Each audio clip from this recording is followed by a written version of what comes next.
मित्रों नमस्कार, मैं डॉक्टर सरोज सिंह। मित्रों आप लोग कैसे, उम्मीद करता हूँ सभी मित्रगण हमारे ठीक होंगे। मित्रों आज अगर किसी व्यक्ति को शुगर हो ही गया तो पहली चिकित्सा उसका जीवन भी बचा सकती है।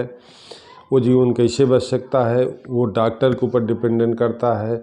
वो अंग्रेजी दवाओं के पास डॉक्टर के पास जाता है तो उस डॉक्टर का किस तरीके से कदम आपके लिए अमृत बन सकता है, ये सारी चीज़ इस वीडियो के अंदर बताएंगे। लेकिन अगर आपको लिटरेचर देखना है, दवाओं से संबंधित देखना है, तो आप हमारे सीधा ब्लॉग पे जाइए। वीडियो के नीचे लिंक दिया गया है, जिसे आप टच करेंगे सीधा ब्लॉग पे जाएंगे, सारी दवाएं सब कुछ आपको मिल जाएंगे।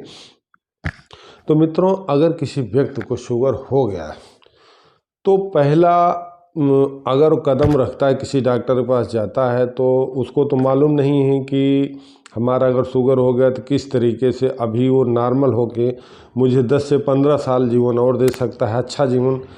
तो अगर उस डॉक्टर को पता है, एलोपैथ अंग्रेजी वाले डॉक्टर को पता है, तो उसको बताना चाहिए कि अभी आपका ये शुगर पहले पता चला है तो आप सर्वप्रथम जो है तुरंत अपने दिनचर्या को ठीक करो, अपने खान पान को ठीक करो।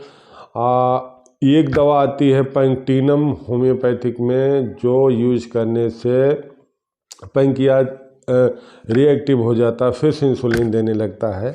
तो होता क्या है, थोड़े से स्वार्थ में डॉक्टर अपने हर समय की एक तरह से इनकम के चक्कर में पेशेंट को तुरंत जो है वो अंग्रेजी की दवाएं देते हैं जिसमें इंसुलिन मिलता है। तो जब दवाएं शुरू कर देते हैं तो आदमी को आराम मिल जाता है। जब आदमी को आराम मिल जाता है तो दवाओं पे डिपेंडेंट हो जाता है। तो पहले 50 mg से शुरू करके वो 500 mg तक जाता है। लेकिन हमारे लीवर का भी एक रोल है कि वो किसी भी दवा को अगर बार बार आती तो पहचान लेता है, फिर उसको फेल्ड कर देता है। तो इस तरीके से फिर दवाएं काम नहीं करती हैं तो लास्ट में डॉक्टर साहब यही सजेस्ट करते हैं कि आपको इंसुलिन लेना पड़ेगा। जब इंसुलिन की बात आती है तो उसमें फिर जीवन जो है हमारा मेडिकल खाने की तरफ भागता हुआ चला जाता है कि जीवन एकदम बिल्कुल दवाइयों का खजाना बन जाता है। वो कैसे?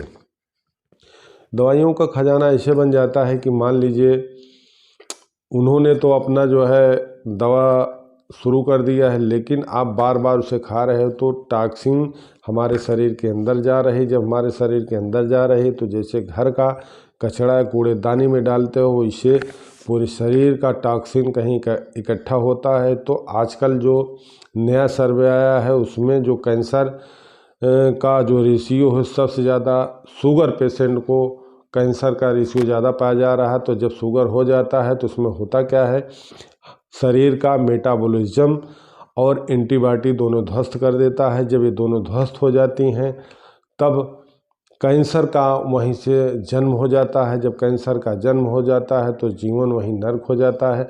तो मित्रों अगर वो डॉक्टर जो शुरुआती कदम आप रखे हैं, दवा लेने के लिए गए हैं, अगर उस डॉक्टर ने आपको सही सजेशन दिया होता तो आप अपने खाने का, अपने जीवनचर्या का, आप होम्योपैथिक दवाओं का सेवन करके 10 से 15 साल शुगर से बच सकते थे। लेकिन उसने थोड़े से स्वार्थ में दवा दे के मात्रा बढ़ती गई 2 से 4 साल में जाते जाते आपको इंसुलिन पे कर दिया।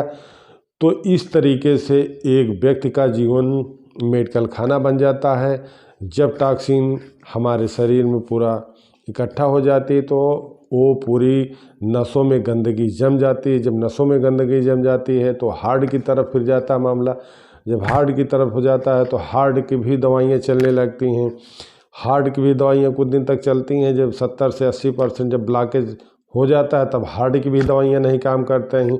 तब जाके सजेस्ट करते हैं कि इसका ऑपरेशन कराना पड़ेगा, आपका हार्ट जो है ब्लॉकेज हो गया है। तो इस तरीके से आप लोग अपने जीवन को बचा सकते हैं। पहला कदम निर्णायक होना चाहिए। अगर पैंक्रियाज को आप निर्णायक कदम नहीं देंगे, उसको अंग्रेजी दवाओं के थ्रू इंसुलिन प्रोवाइड कराएंगे तो आपका पैंक्रियाज एक्टिव नहीं होगा। तब वो आदी हो जाएगा, धीरे धीरे सुस्त पड़ता हुआ चला जाएगा। आप मेडिकल खजाने की तरफ भागते हुए चले जाएंगे। जीवन में पैसे सुख दोनों का अंधेरा हो जाएगा।